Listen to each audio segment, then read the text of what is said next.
Welcome to the Passive Income Podcast. I'm your host, Dividend Dave. Please be sure to join the Passive Income Posse by clicking that subscribe button below. Super excited to have JR back on. JR was episode number one, the very first guest ever on the Passive Income Podcast. So, welcome back to episode 120. JR, Thank you go for ahead and give having me yourself back. an introduction. So, I am JR. I'm a 20-year-old dividend investor. I've been on Twitter for about a year and a half now, I believe, and I've also been dividend investing for about the same time, maybe a little bit longer. Right. And at the time, obviously episode 1, and you were 19 years old a year ago, Mhm. and you you were by far the youngest guest for the longest time. You have lost that title. I've had some even younger guests, some 18-year-olds is so yeah, and other I believe 19 years olds and 20-year-olds as well. So I guess just let's kinda dive into that aspect. What's it like to be, so young? Like, what are your other friends around you think, or have you surrounded yourself with friends that are also into investing, or is there a bit of a mix? Yes, so when I first started, I was 17 with real money, 16, or I think I was 16. At that time, there was little to nobody else doing anything like that. After COVID, when it got kind of popular, I had more friends at least get interested, and then they Right. came to me and asked me because they knew I had already been doing it. Um, So it's about three friends now that constantly do the same thing, kind of dividend focus. Some of them focus more on growth, some of them focus more on whatever. Everyone's got their own thing.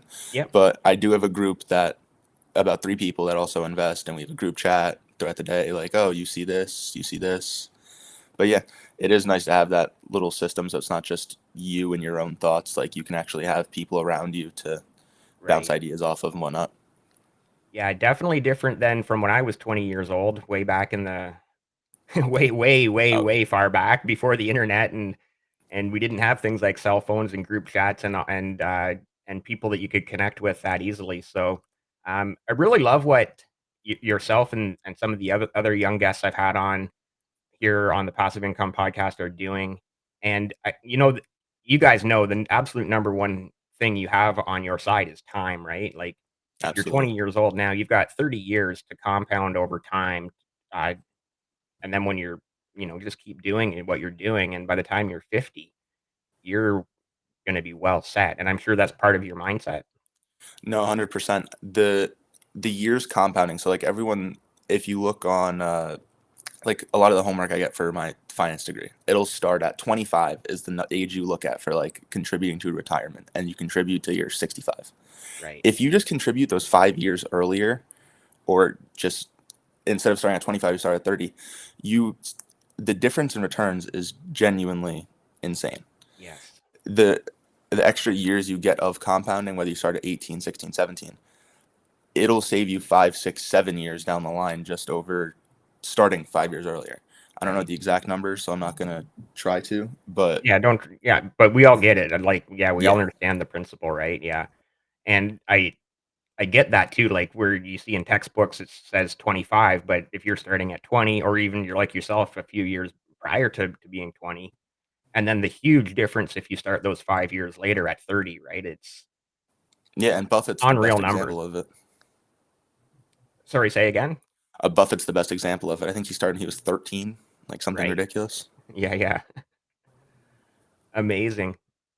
So I guess with that said, let's dive into some of the companies and stocks that you maybe like, maybe something that you started with. Let's start there. What was the very first one that you bought?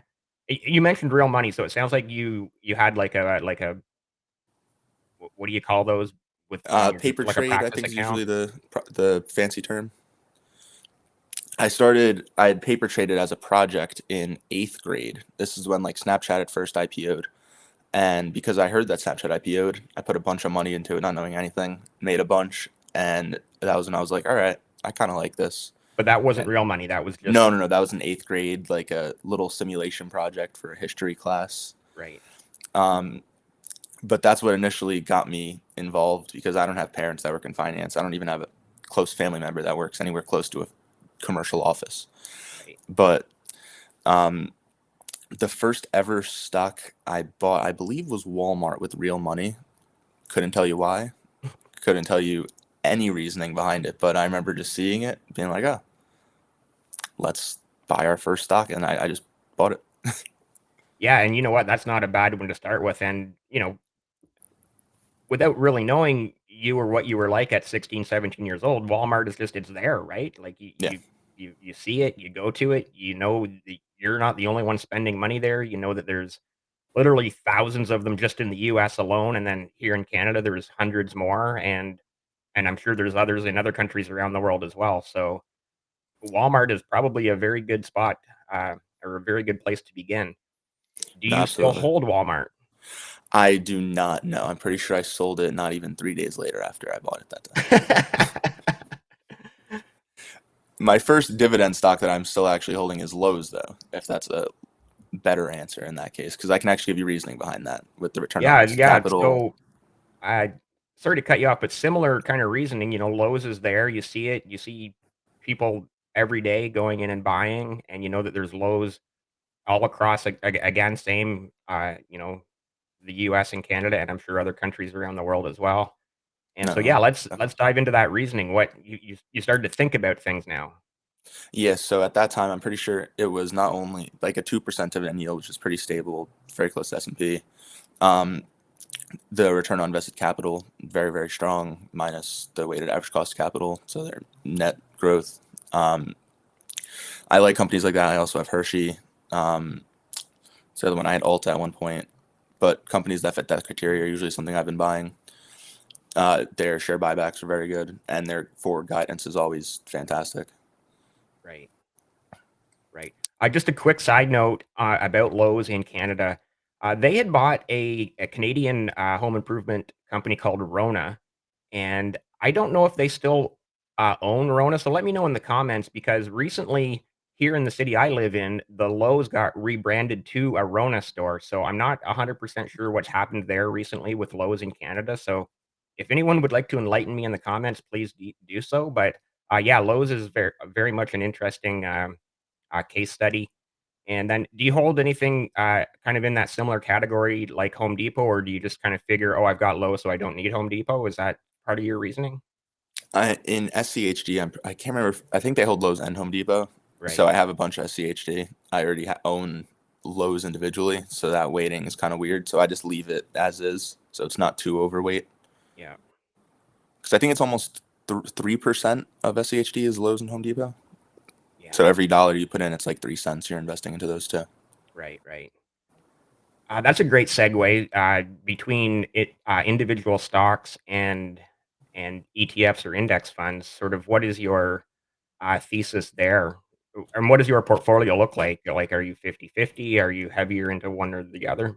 So I believe, let me actually check. I'm about 54% ETFs, which was, I think I brought that up as my last goal was to get to 50% ETF. I think at the time I was about 34. So now Right. I am over the 50% ETF mark. I hold two ETFs, so SCHD and VU, and I hold 8 individual stocks, I believe. The stocks account for, like I said, less than 50% of the portfolio. So big believer in ETFs. I've progressively become a bigger believer in ETFs as I have less time to do individual research. Right. So most of my money the past 4 months has gone straight to ETFs because if I can't be confident in what I'm buying, why buy it? Yeah. And with ETFs, basically, it's you've got professional money managers that are doing that research for you. So, when you are like yourself limited on time, I know you're still in school and I'm sure there's tons of homework and papers and midterms and exams and all those fun things that go along with school. Yeah, Eats up a lot of your time, right? And so no, suddenly you don't absolutely. have time to be researching individual companies. And also, like you just like in the summer, I check my portfolio maybe 2, 3 times a day. At school, it's maybe twice a week, 3 times a week. So it's just not the same. I'm better off just funneling straight to ETFs, Yeah. at least in my perspective. Yeah, for you in your position, I can't, think of a better way of doing it right now. Just, the saying goes, ETF and chill, right? Just Yeah. and then so you must also be working a part-time job to be able to dollar cost average into these, types of investments? Yes, so I've been working about 17 to 20 hours part-time because that's our limit at the school. Um, been doing that for about a year, and then I was also doing stuff on the side. Uh, Homework for other people was one of them, and that definitely helped the portfolio. That was That doesn't sound like before you're I got the supposed to job. be doing that. Doing what? Homework for other people. Shouldn't they be doing their own homework? Everything has a price. I love it. Nice. So that definitely helped, especially my sophomore year when I was just getting into like constantly depositing to my portfolio of on like a schedule. That was one of the big savers. Right. Yeah, that's amazing. Yeah, any side hustle, right? Like whether it's Exactly. maybe questionable, they're definitely not like, it's not like illegal that you're going to be going to jail for it or anything like that. But you don't like hopefully nobody from your school sees this. We don't want them to find out. Well, this was before I was at this school, at least. So Okay, okay. I think You're the safe. You're statute of safe. limitations there is over. Oh, cool. So okay, so we've mentioned VU, SEHD being your kind of top two that you've been focusing on now, and then you mentioned you had about 8 or 9 individual stocks, and that Yes. sounds like that makes up your entire portfolio. Yep.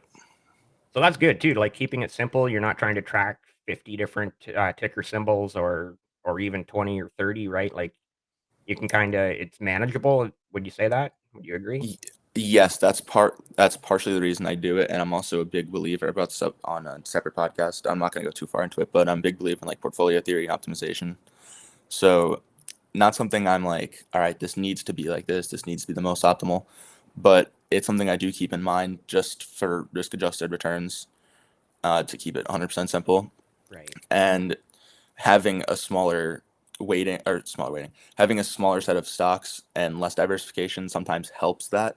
And the ETFs help the diversification side. So I almost look at it blindly. I look at my risk adjusted return and then forget about the diversification because I get my diversification over here.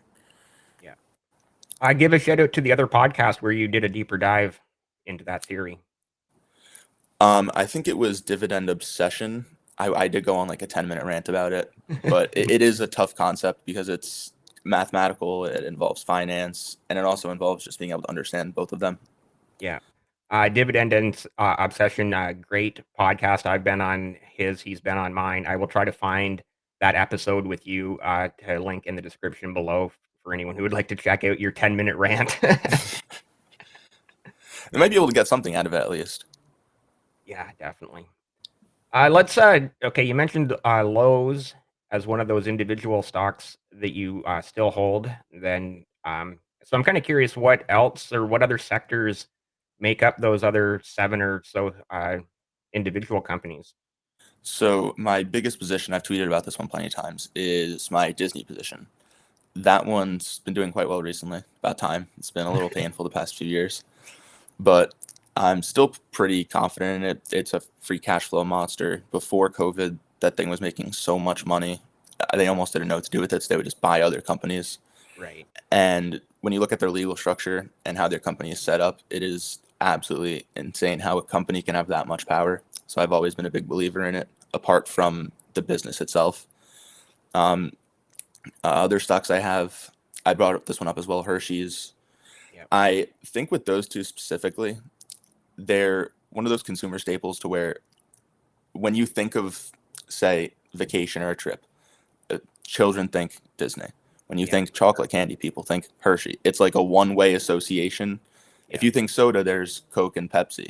There's two there. In my opinion, with Disney and Hershey, those are two of those conglomerates to where they have so much power with consumers. It's like a forever bet. Yeah. Those are two of them. Let me get Yeah, the well, you're full. looking there. I'm just gonna kind of talk about Disney a little bit. Go I ahead. again agree. I love the business model of like you said, little kids going on vacation. They want to go to whether it's in Florida or California or the other parks they have in France and Japan and I believe a few other locations around the world. And then the other model, obviously, their content creation. And I get it; it's expensive to make movies, but their movies tend to do extremely well both at the box office But then now in this day and age, you have all the streaming services, and obviously Disney Plus is one of the, one of those top streaming services as well. So, and I'm sure they've got tons of, well, the merchandise too. Like how many people have Hmm. Mickey Mouse everything, right? And you see the prices of the store and the merchandise in the store. It's insane, and people will still go and clear out the store. Yeah. And I remember I had one not too long ago. I think it was about a year ago. And this was at like when everyone was saying, "Oh, recession, recession." I saw people spending money out there like it was just growing on trees. Yeah. It's actually crazy the consumer base that they have. Yeah, I couldn't agree more with that. Actually, a coworker of mine is exactly one of those people. She just loves Mickey Mouse. I think she's even has a Mickey Mouse tattoo. She's got like Mickey Mouse stickers on her van, and she's got coffee mugs and um, absolutely everything related to Mickey Mouse, right? So, Yeah. and she's even told me about it, like a collection she has at home of all like the little miniature figurines of Mickey Mouse, and she's just got like a cabinet full of them. So, there's definitely collectors like that that are, Hmm. Disney has this, more than just a core audience. Like, sure, everybody watches Disney movies, but then they've got these like super fans, so to speak, that will buy all of that merchandise sort of no matter the price. So that's, an interesting thought just on the merchandise side of Disney alone, right? Yeah, and it really is like an infinite hole. Like you were talking about the content creation as well. If I think it was How Money Works had made a YouTube video on how Disney is structured, and I recommend everyone go watch it because even if you're not a fan of Disney, the company itself, seeing the legal structure behind some of these companies and the accounting strategies, their depreciation strategies, it is eye opening when you start reading your financial reports and you can see the difference of, oh, here's how they used this depreciation strategy to increase free cash flow or to increase whatever else operating cash flow. Right. Um, Really good video and highly recommend everyone watches. I'll see if I can find that one as well and link it in the description. Hershey's. We can't talk about Hershey's without mentioning Dave Greta on Twitter. He seems to tweet or post on X about Hershey's nearly on a daily basis. So I'm Yeah, sure you're familiar with his with his account and his tweets. He is obviously a huge Hershey fan, and I can see why. I can definitely agree exactly with what you said and what he tweets about so often is, you think about chocolate bars, candy bars, and yeah, Hershey's is like pretty much top of mind, right? yeah. So Hershey's, I think I'd already brought up the return on invested capital minus weighted average cost of capital. That's one of my like go-to metrics when I look at a stock. If it fails in that metric, I don't even really bother looking at elsewhere unless it's like a little blip for a quarter or for a year. But Hershey's was one of those more dominant players in that category. I think they have like a net 15% return. And along with the fact that they just have, at least where I'm from in America, it there's really no other brand. Like you have the small brands like Lin or like those specialty chocolates, but for the price and for the quality, Hershey's is going to dominate. Nobody's going to want to pay $5 for a chocolate bar when you can get the $1.50 Hershey bar. Right. People have brought up Mr. Beast now I was about to attempting bring to. up Feastables next, and I just I'm very curious on your thoughts there. Like, what my bullish statement on Mr. Beast Feastables is he gets 100 million views and on almost every video now. So that's a Mhm. lot of exposure and, you know, more or less free advertising for him to promote the Feastables brand. So do you see him being able to, or Feastables being able to take market share away from Hershey's? I think they have potential to take away market share, but in the end, I think it's still one of those things where it's like you build up your brand to then get bought by Coke. Like Right. you just get bought by the biggest fish. I I don't know if he would sell out that way because he is worth a lot of money at this point, like in the billions. Hmm. So it is tough. I don't think he'll take away too much of a market share, considering the price is still pretty high. People do complain about quality. I've personally never had one, so I'm not going to comment on that. But Yeah, they're not available in Canada yet, as far as I know. I believe they oh, might be really? available coming January. I've potentially heard, so I'm not sure if that's 100% accurate, but I mean, I'll try one when they come to Canada just to try it basically, right? Yeah, Just to try it, like, no other reason, but it's not like I'm gonna suddenly all of be only buying Feastable chocolate bars instead of Kit Kat or Snickers or Mars. no, Is completely. Mars bars made by Hershey or are they Mars might be their own company, I think Mars is their own company. right? But that's the other thing too with versus Mr. Beast is Mr. Beast can sell a chocolate bar, but is his chocolate involved in every other chocolate candy on the market? Obviously, not everyone, but Yeah, like you had said, all those other candies are made with Hershey's chocolate. right. Unless he can get that type of product line going, I don't think he can compete too heavily with them. But time will only tell, and that guy is crazy. So who really knows what? Crazy in a good way. Yo, Um, exactly, 100%. yeah, so I agree with you there. He could maybe take some market share, but at the end of the day, he's not gonna knock Hershey's right off the block, right? Hershey's has been around for I'm sure over 100 years at this point, and they're not Yeah. going anywhere anytime soon. So I can definitely see a bullish strategy with investing in Hershey's. What's the next company down the list in your portfolio? So next company. I feel like AMD is a really interesting one to talk about because it's not even a dividend stock. I can happily skip over that one if you would No, like. please, let's talk about it. I love talking about I know this is the passive income podcast, but we've had all sorts of different people on here, obviously after 120 episodes plus so many different live streams. So I love hearing different opinions and ideas. Yeah, I think AMD is currently my longest holding. At least it's one of them, and then like the top three. I've had it since 2020. I want to say the beginning, and that one has been going absolutely ridiculous. I imagine you've seen Nvidia recently as well. Yeah, I was just going to mention that well, first AMD is a chip company, correct? Like they make computer chips and processors and probably other things for the computer and software industries. And yes, Nvidia has also gone crazy this past year. So I go ahead with your thought. I know I kind of jumped in Oh, there. no, you're good. So AMD, I had bought personally because I had an AMD computer card, and this is still when I was pretty new. I was just getting into it, and that was one of the ones I luckily had bought, and it turned out to be a good decision, even looking at it now. And just because Nvidia is one company, and I don't know if you're too familiar with computers and computer chips, but they both have their own pros and cons. And AMD, you can say they're competitors, but I almost think they're like complements to one another. Like I have an AMD processor and a NVIDIA graphics card. Like you can get the best of both worlds with those two. Right. I don't personally own NVIDIA because I think their PE is a little insane. I think it's around 400 or something ridiculous. Hmm. So I've stuck with AMD. I've held AMD, and I'm more than happy to see them keep running.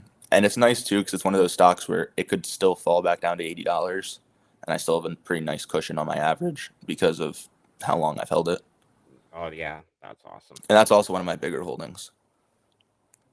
And that's another one that you could hold for a long, long time, and it could just potentially keep going up and up, over the years. And with the demand for computer chips, not just in your laptop, but they're in everything now, in cars, and Hmm. so right, like there's even equipment now, like heavy equipment, like excavators and loaders and those things. They have computer chips in them now as well, right? So it's Absolutely. farm tractors, farm Everything tractors comes have with the have. screen now. So yeah, it's amazing the demand and And I know both of those companies are having a difficult time keeping up with demand, right? And that's what made it really interesting was like during 2020, or I think it was 2021 and 2 during like the chip shortage, seeing how badly that threw us back really just made you think like we're this reliant on computer chips now. Like Yeah. that's why I think Nvidia has had some of its successes because people realize how big of a role they play in the world now. You can't get a car, you can't get like equipment like you said. Without chips, we're almost going back like 10 years where you're actually paying with cash and you're driving your car without push to start. Like you're completely right. Yeah, yeah. And not even to mention our smartphones too. Like Oh, everybody yeah. has smartphones and it seems like every year people are buying, you know, there's too many people that just buy the new Apple iPhone every single year for no reason, and Hmm. but that's a whole other story, but, same thing, right? Like, they all have computer chips as well, so the the demand for computer chips is not going anywhere anytime soon, and those 2 companies are well positioned. Here's an interesting thought or question, and I don't know the answer to this, so and you might not either, but I'm gonna throw it out there. Is there any other, like, computer chip companies that you could see up and coming, having potential? So it's weird because th- there are other computer chip companies, but they have different like positioning in the market, I guess the best way to put it. Right, Like TSM is the producer. They're one of the biggest producers, I think, if not the biggest. Um, there is another semiconductor, or Micron is another one as well. right. Uh, I I know like AMD focuses and Nvidia are on like consumer products mainly, and they also have their own technologies. Like Nvidia has GeForce and stuff like that. I'm not sure what Micron does, but I'd imagine there are other chip producers that are exclusively for, say, cars, exclusively for commercial products. Like I don't really know any off the top of my head, Mhm. but that's one of them I know of at least is Micron. Interesting. I brought up the topic of, smartphones and Apple, so just, curious, is Apple in your portfolio? Technically, yes, through VU and SCHD. Right, right, but you don't hold it as an individual. I do not know. I have unfortunately during COVID I never got to buy it, and I'm pretty sure it like tripled from the bottom, something Yeah, ridiculous. yeah, Um, but no, I've never directly held it, only through ETF exposure, especially since it's like 10% of VU, which is kind of insane. right, yeah. Probably the better way to go about it, quite honestly, right? Yeah, because then you don't have direct exposure. Interesting. Let's keep going down your list. We're at probably about, stock number 4 or 5 now in the individuals. I'm curious what's the next company there? So another one I have, this one is kind of infamous on the list, 3M. Now, I like 3M, they're a good So, company, they still have great products, but yeah, the business metrics there over the last few years, well, I'll let you speak more to that. no, you're hitting it right on the head. Like the everything else is fine. Like the product line hasn't changed. That's one thing I always say is like my friends see stocks going down. They're like, oh, I think I want to sell. I think I want to sell. The only thing that has changed is the price. At least in 3M's case, it is guidance and other things, the lawsuit. But 3M is one of those stocks that like I still believe in. I bought it because I know how deep the product line goes. Like everything at my mom's hospital is 3M. All the Right. equipment, auto shops, all 3M equipment.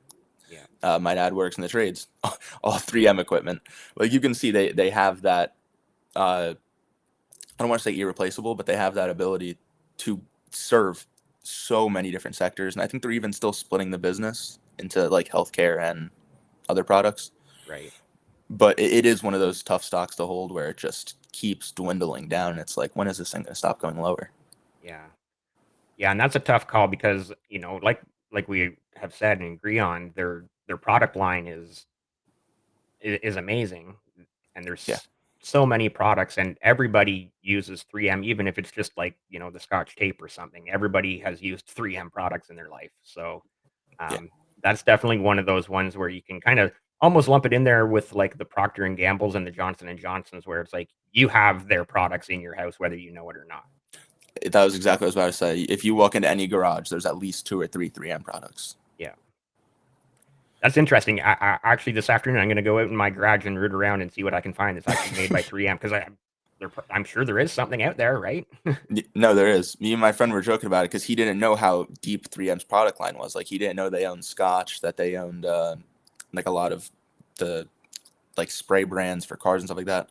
Oh, So yeah. I was like, go in your garage and go look. Like just open the cabinet and take a look at the brands. And he's like, dude, you're right. There's like 20 different things in here. I'll And tweet he about this later. I'll find something out there and take a picture with the 3M logo on the back of it. I'll find something, I can almost guarantee it. no, exactly. And that's kind of how I like investing. If I'm gonna use the product and I know that the products are good and the company is clearly has a strong backing, even if the financials aren't all fantastic, like it's still, you can feel comfortable investing in that thing. Sure, you might not get the best return, but I like that perspective of investing. It makes me feel confident, at least in where I put my money, because I know what the company can do and what they are doing. Does 3M pay a dividend? Yes, very large. And has the dividend been cut at all in the last couple of years? No, it's actually got increased last year. It was only 1 cent, but I think they want to keep that like 63-year streak. Right. Yeah, so that's amazing too, because again, looking at their business metrics of the last 3, 4, 5 years, you would almost think something's got to give here, right? Exactly. And I've just been waiting for this lawsuit to get over with, because then maybe we get some type of positive bump. But this thing just never ends. It feels like. Yeah. And I think, I'm sorry, I think they just got into another lawsuit too with PFAS or PFAs, the forever chemicals. It's it really is like an infinite cycle. Like you get into one lawsuit, you get into another, and these are like multi-billion-dollar lawsuits. It's not like Right. a couple million. Yeah. So they're just out of the frying pan into the fire constantly, so to speak. Yeah, Yeah, which is unfortunate when you know for any company to be in that position, but that is also part of the part of it, right? no, it's all part of the game. Next company on the list. Let's keep going. Awesome. This is fun. So next one I have is Medtronic. I am not familiar. I've heard of it, but I'm not familiar really at all with it. So please enlighten me. Gotcha. So it is one of the smaller holdings in my portfolio, but it's also because I just haven't. I'm not a medical professional. I don't understand most of their business, but I understand the ability that the business has, and that's one of the only reasons I have my money in it. My mom is a nurse. I don't know if I brought this up in past podcasts or anything, but she's a nurse, so she's very familiar with Medtronic products. She worked in the heart department, and they're well known for making things like pacemakers, um, and like other things for your heart, ventricles, and whatnot, etc. With everything that's been going on with AI and medical technology, I personally think that is one of the biggest opportunities of investment. Whether the timing's right or not is the real question. But you'll be seeing videos like I had saw one, I think it was on Twitter, where a guy had uh, Parkinson's and he was like shaking. He put on a Medtronic, like a helmet type thing. They run a stimulation to the brain, or like I said, I'm not a medical professional, but Yeah, they yeah. start it, and you see he like settles down and he could like sit, talk, and breathe. And that type of stuff is absolutely amazing. Like it's not impossible to replicate. Other companies do it, but when you see a company that has that ability to cure diseases like that, even if it's 5, 10, 15 years out, Right. there is no reason to not put your money in there if you want to have a chance at making that type of return. Yeah. I believe Lenny from, I think it's Dividend Diplomats. Yep. He's also a They've been big on Medtronic here as fan. well. Say that again? They've been on the Passive Income podcast as well, Lanny and Bert. Yeah. Yeah. I know he's a big Medtronic guy as well. But that's personally why I own it. I think he has a different basis behind owning it. But I think it's like a 3% dividend. They have a small share buyback. Their financials aren't fantastic. Free cash flow isn't the best. But I know from my mom's experience with the company and seeing what they have the ability to produce, uh, I think medical technology specifically is going to do amazingly well over the next few years. Right.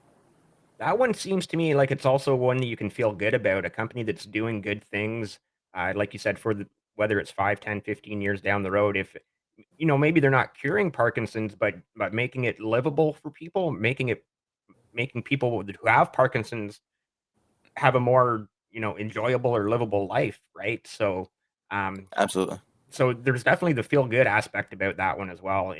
Just from what I've just learned now in these last 3 minutes of you talking about it, right? Yeah.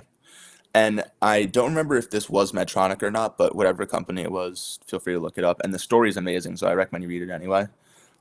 It was a man, he was on a motorcycle, he crashed, he became paraplegic, and they did something with a chip where they had inserted a chip into like the back of his head, I think it was, and he had started gaining back motor function Wow. because they used like AI to replicate how the brain like shoots waves to one another.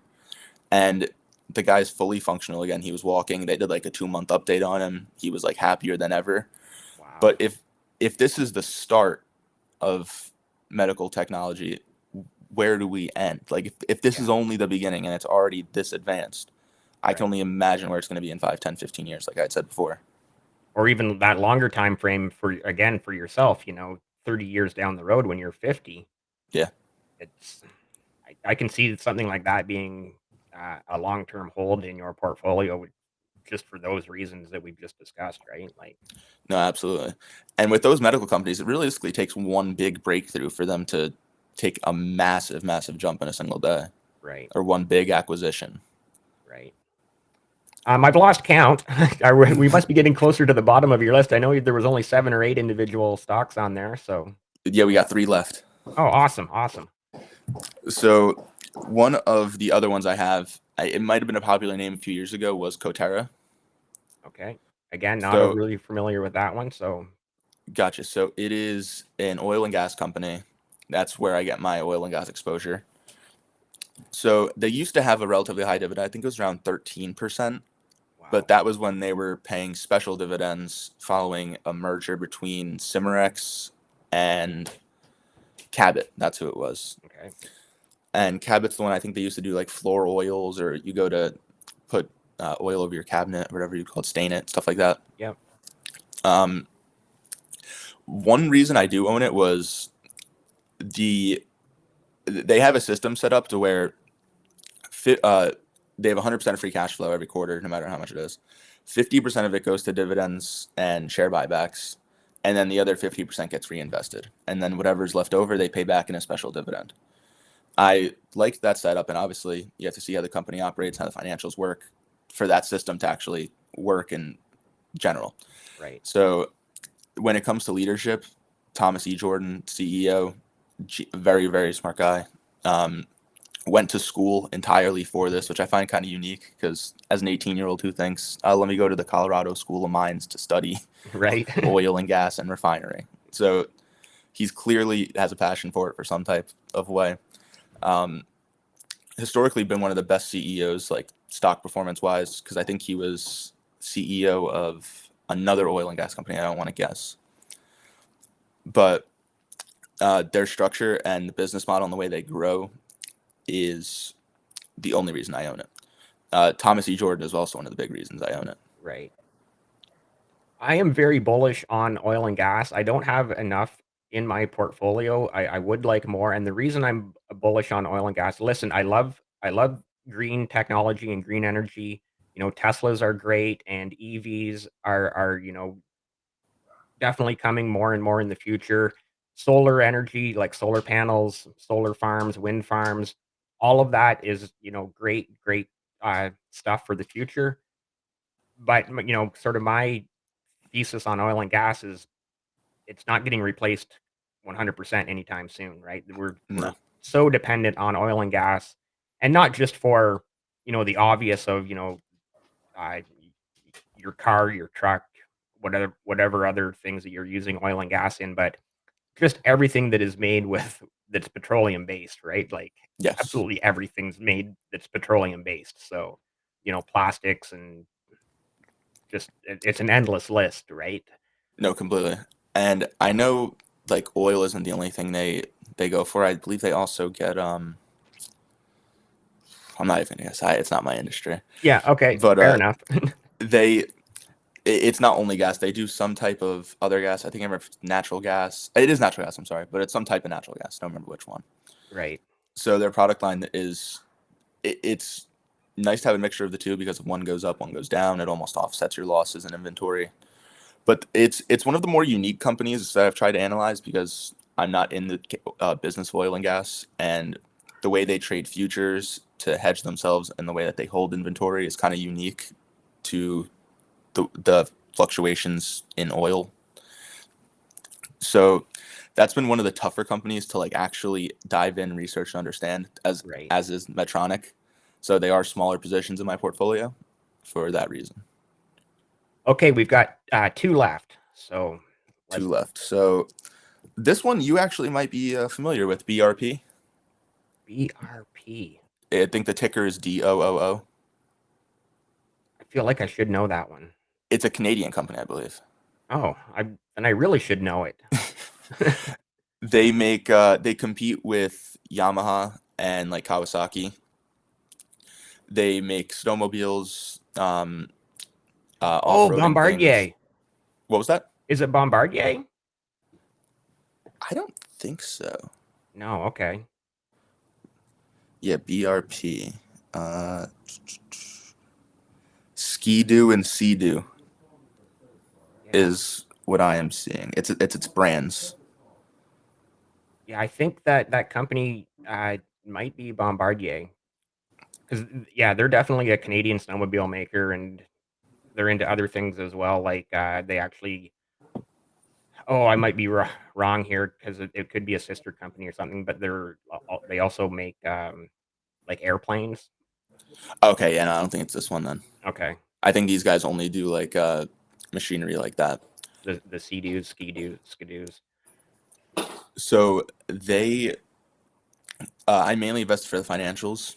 I don't want to say I know very little about the business because it's pretty straightforward. They sell products to the consumers, and those products are like snowmobiles, ski mobiles, etc. Mm-hmm. But their financials, I feel like, are some of the best financials I have ever seen. Return on invested capital extremely high. Weighted average cost of capital very low. They don't pay a large dividend. I think it's only about 0.5%. But the expected return on that stock in all my calculations, I just cannot seem to get it below 14%. And obviously, that's all theoretical. Yeah. But it's one of those companies where it's like I have to own this in some type of way. It's a very, very small position, but they're taking market share on Kawasaki, and the Polaris is the other one that they compete with, the Right. people that make the slingshot. So those are their main competitors. They've been taking market share on them every single quarter. Wow. So it's one of the companies that I've continued to hold and only add to. Yeah, that's interesting. And so, snowmobiles, Sea-Doos, and then I'm guessing they must have ATVs in there as well. Sorry, say that again. I Snowmobiles, Sea-Doos, and I'm guessing they must have ATVs, like four-wheelers in there, side Yes, by sides. yes, they do. Yeah, okay. And I think quads. I think all that whole type of The product line recreational category. recreational vehicles, I guess you could almost call them, like not an RV, obviously, but you know what I mean by. No, yeah, exactly. So, okay, the last one, last but not least. So the last one, everybody knows this one. It's Altria. So Altria, I feel like this one's so straightforward. Their consumers are kind of locked in for life. They are always going to come back for the most part. Oh my, am I frozen? No, I still got you. Okay, my camera's frozen, but I'll keep going. Um, so like I said, their consumers are pretty much locked in for life. They have that 8% dividend. The financials aren't fantastic, as they haven't been in years. The only thing that I don't like about Altria recently is the potential for regulation. With how much we've been regulating like vaping, smoking, and weed, Right. it's. Am I allowed to say that on YouTube? I'm sorry. Yeah, I'm sure you are. Oh, okay. I've seen I worse didn't. things said. That is true. Um, uh, the regulation there in that aspect makes me a little nervous because at any time the government can say, all right, well, I think New Zealand just did this where they're not selling cigarettes to anybody anymore unless you were already born. Yeah. So at any time that can kind of come, and that's a little scary, but it's very unlikely with the amount of money that Altria gives the government in lobbying. So Yeah. I'm confident, at least for the next 10 years, this should be an okay holding. But it's almost one of those holdings where it's like a cash generation. Instead of selling calls with this money, I just have it in Altria. It fluctuates between $40 and $44 and just pays me a nice 8% dividend every year. Nice. Awesome. That's an incredible portfolio. Thank you so much for sharing and giving us the breakdown. Of A course. few more questions and thoughts before we sign off. So you're now 20 years old, and I know I learned this last year that your birthday's coming up soon. So you're going to be Yes. 21 coming up real soon, and you're in school. So I guess first, when are you going to graduate, and then what does the future look like for JR, like career wise? So I have Next semester is my last full semester, and then I'll be part-time in the fall because that'll be my first year of my senior year. So I'll be finishing significantly early, thank God. And from there, I'm really not sure what I want to do entirely because finance is such a broad category. And my background is mainly finance and math because I have 2 minors in math and statistics. Okay. So I'd like a way to apply both of them. Unfortunately, that route is usually quantitative finance, which is unbelievably competitive. But if I can get a good in between of typical finance and quantitative finance, I think that would be like the perfect job for me. Okay. Besides that, I'm really not too picky. To start with, you really can't Be too picky. beg You it. need that entry level. You need to start getting experience, and then your career starts to take shape after the experience that you already get, right? Once you get that entry level Exactly. job. So I definitely can give you maybe a little bit of that advice. As that's definitely part of the career path. Is you at your age you don't know 100% where you're going to be in 10 or 15 years, right? So No, absolutely. So yeah, that's just trying to talk to people who are already in the industry, like currently working the job, like what's a day in your life, etc. That's mainly what I've been doing, and applying to positions for internships has been most of my semester. But like you said, you can't be too picky, and what really matters is what you do with that first opportunity. Like if you can convert that and then go for potentially like a master's or get that employer to pay for the master's, then I feel like you can start getting that, all right, I want to do this now. Like I've already worked in this for a few years. yeah, You know, that's when you can kind of start to write your own story a little bit more after you get those first, say, 3 to 5 years of experience under your belt. exactly. Okay, and I just have another kind of thought or question. And again, it's like sort of more about your future. Mm. And again, I know we don't know exactly what the future is going to hold, but I just thinking about what your portfolio looks like right now, those 8 or 9 individual stocks plus the 2 ETFs. Do you see yourself expanding into more individual companies, in the say 5 years down the road? And if so, what would those sectors or companies look like? So it's tough because honestly, my portfolio is going in the opposite direction. It's been going from less individual to more ETF. Like I Right. think I was at 12 not too long ago, and I recently sold off Best Buy and UMP. Um, Okay. so from there, I just funneled straight into. I think I reallocated to Hershey and then ETFs. Uh, if I was to add a stock or at least a few, I feel like MasterCard, Visa, and like American Express, like those three, I would have to filter out and see which one I'd probably want to own, if not all three. Right. But those are three that I've been looking at for probably a year, if not a year and a half. And I just can never seem to find a price where I'm like, all right, I'm okay buying at this. And it's probably dumb, like in the long term. You're just better off buying it and, lowering your average if it falls. But it's just one of those companies I've never got to buying because I just never feel like I can get it at a good price. Yeah, so basically the credit card companies, it sounds like those are sort of the top of your watch list.